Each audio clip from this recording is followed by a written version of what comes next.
La victoire est au bout, mais que ce fut difficile ce soir, comment tu l'expliques?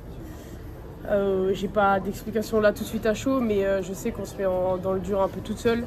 On prend des buts sur bras levés, on prend des buts après de longues possessions où on défend bien et il y a une petite faille à la fin, donc ça c'est dommage. Et on perd aussi pas mal de ballons un peu trop faciles et on se met rapidement dans le dur sur grand espace. Donc il va falloir qu'on rectifie les erreurs parce que je pense qu'on se met toute seule vraiment en galère. Est-ce que tu penses qu'il y a de la fatigue avec cet enchaînement à Prodravka? Non, pas forcément. Non, je pense pas du tout que ce soit un problème parce qu'on a eu des jours de repos. Je pense qu'on a su gérer l'après-Podravka et quand on joue le mercredi et quand on joue le samedi, c'est le même temps de repos. Donc je pense que ça n'a rien à voir. Est-ce que tu penses aussi que cette équipe de Plan de Cul qui a eu 10 jours pour préparer ce match, forcément ça aide par rapport à vous qui n'avez eu que 2 jours pour le préparer?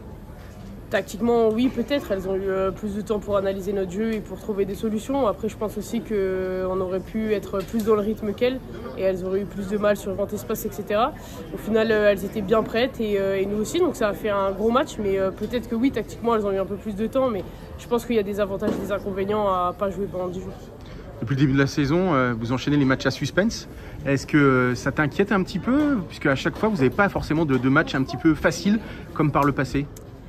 Ça m'inquiète, je ne sais pas si ça m'inquiète pour l'instant. Si on continue, ça va peut-être m'inquiéter parce que je pense qu'on ne va pas passer sur le fil à chaque fois. Donc il va falloir qu'on arrive à se relancer et à trouver des solutions. Et puis on laisse beaucoup d'énergie sur ce genre de match. Et si tous les 3 jours on a des matchs à suspense où il faut vraiment aller jusqu'au bout, aller chercher la victoire, ça peut être difficile sur le long terme. Donc j'espère qu'on va trouver les solutions pour pouvoir gagner un petit peu plus facilement. En deuxième mi-temps, avec Lucie Granier, vous avez toutes les deux porté l'équipe, en nombre de buts en tout cas. Ça prouve encore une fois que quand il faut répondre présente, tu es là. Merci, c'est gentil. J'essaye. On me laisse l'opportunité d'avoir beaucoup de temps de jeu et d'être sur le terrain. C'est que je dois répondre à des attentes, j'ai des responsabilités et je me dois de les assumer et de les porter comme il faut. Donc j'essaye de faire ce que je peux, de marquer le plus de buts possible et de bien défendre. Pour terminer, est-ce que ce genre de match, c'est finalement pas une bonne préparation pour le choc qui vous attend samedi contre FTC? Ah bah ça c'est sûr. C'est sûr qu'en termes de caractère, en termes de gestion du money time, des ballons qui coûtent hyper cher, qui sont lourds, sur ça on est pas mal entraîné pour l'instant parce que sur tous nos matchs on a eu un money time assez serré. Donc je pense que dans tous les cas il y aura des avantages à ce genre de match et ce qui est bien c'est qu'à la fin on gagne. Donc oui on sera prêts pour le gros match et j'espère qu'on va le tenir. Bon, Manu, c'était pas simple aujourd'hui, la deuxième mi-temps, elles ont su faire trembler quand il fallait. Oui, c'est sûr. Alors, ça n'a pas été simple, et même un peu plus que ça encore. Je l'ai dit aux filles à l'issue du match. Il y a des moments clés qu'on ne maîtrise pas du tout. On est à 12-8 à la 24e, on a un ballon de plus 5. On le rate en se précipitant, en le prenant vite, alors qu'à ce moment-là, peut-être que la dynamique qui est la nôtre doit nous inciter peut-être à se dire ok, on va le garder, on va stabiliser quelque chose de plus consistant. Sauf que de ce 12-8 à la 24e, on bascule à plus 2 seulement alors qu'on a eu un ballon de plus 5 quelques temps avant. Donc ça va vite quoi. Elles ont la balle en deuxième mi-temps. Et puis le mess en balle du moment, c'est celui qui effectivement tremble un peu, joue pas libéré, a du mal peut-être à se rassurer aussi. Mais en même temps, depuis le début de l'année, on ne se donne pas encore les moyens pour se rassurer. Il n'y a pas un match où on a déroulé assez facilement pour dire ok, je peux tenter des choses. On est tout le temps ici. Donc voilà ce que j'ai dit, on aurait pu perdre le titre de champion de France ce soir.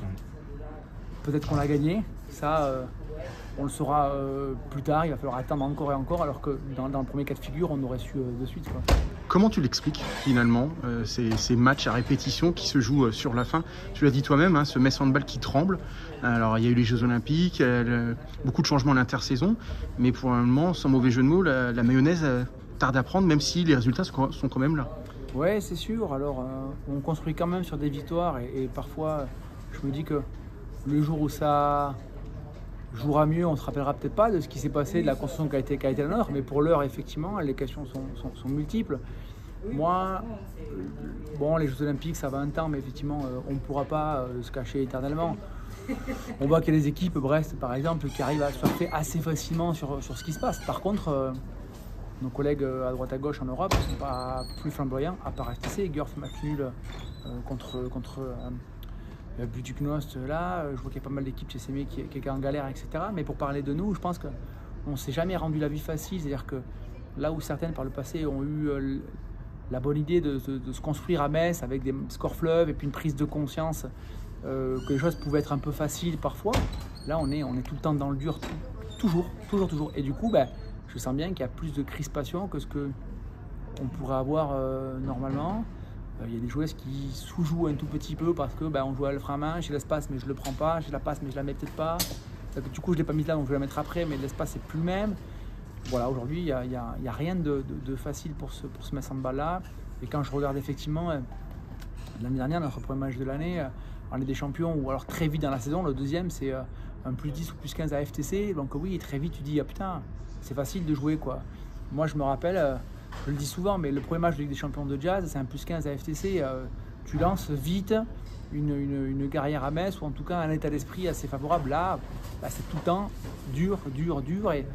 Et voilà, alors que le potentiel, il est réel. Je vois une Petra, par exemple, en deuxième mi-temps, je me dis, c'est quand même très très fort, quoi. Après, voilà, les mots sont un peu différents. Des fois, c'est défensivement, on n'arrive pas à caler. Des fois, c'est offensivement, des fois, c'est un peu les deux. Voilà, là, on est sur quoi? Sur le 31-27. C'est pas énormément de buts pris. On en a marqué quelques-uns, mais voilà, c'est un manque de constance et puis de capacité à tuer le match quand il faut le faire, quoi.